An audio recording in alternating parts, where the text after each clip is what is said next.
all the TNA wrestlers were handed a packet detailing the latest drug policy that TNA was putting in place. What led to this? Is this clearly it's a mandate from Dallas, but do you know what it was born out of? I hate to bring this up, but was there?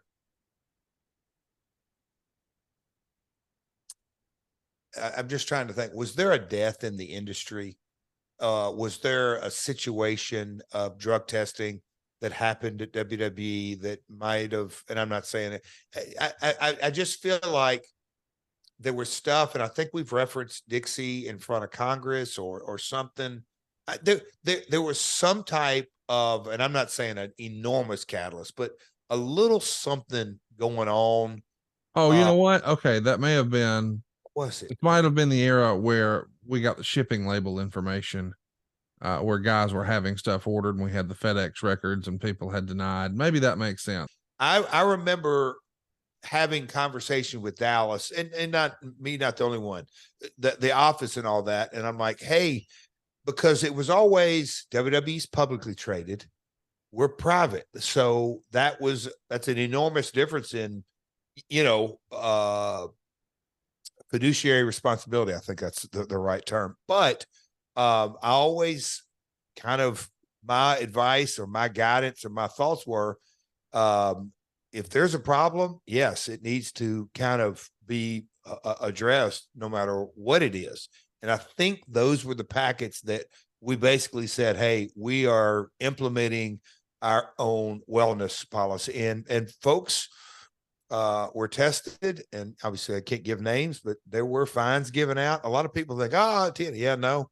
There was a real policy that was administered and adhered to, and by the way, it's very expensive.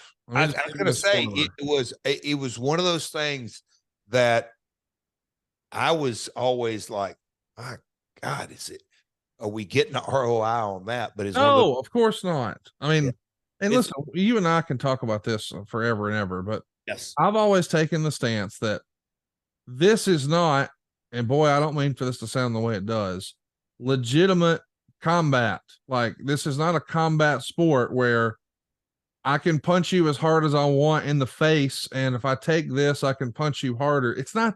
It's entertainment, man. And I'm not saying that it's not still dangerous, but this is on some level stuntman Hollywood work, and they don't drug test those cats.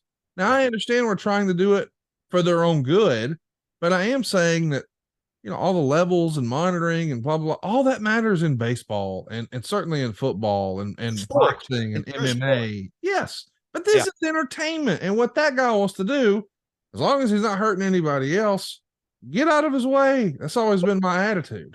That was what I told Dallas. The old, you like to say Southern sayings, the old walking around sense. If it looks to be a problem, then let's address it. Yes.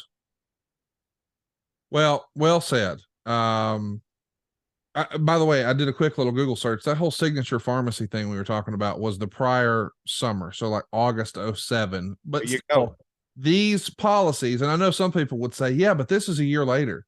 You don't just create a drug policy over the weekend, guys. That's not the way this works. You have to find somebody who's going to administer it, somebody who's going to be responsible for it. You're looking for third parties, and then you're trying to find the most effective use of it. What are we testing for, and why, and what are the rules and the policy, and then how are we going to pay for it? I mean, then we have to do some comparison shopping.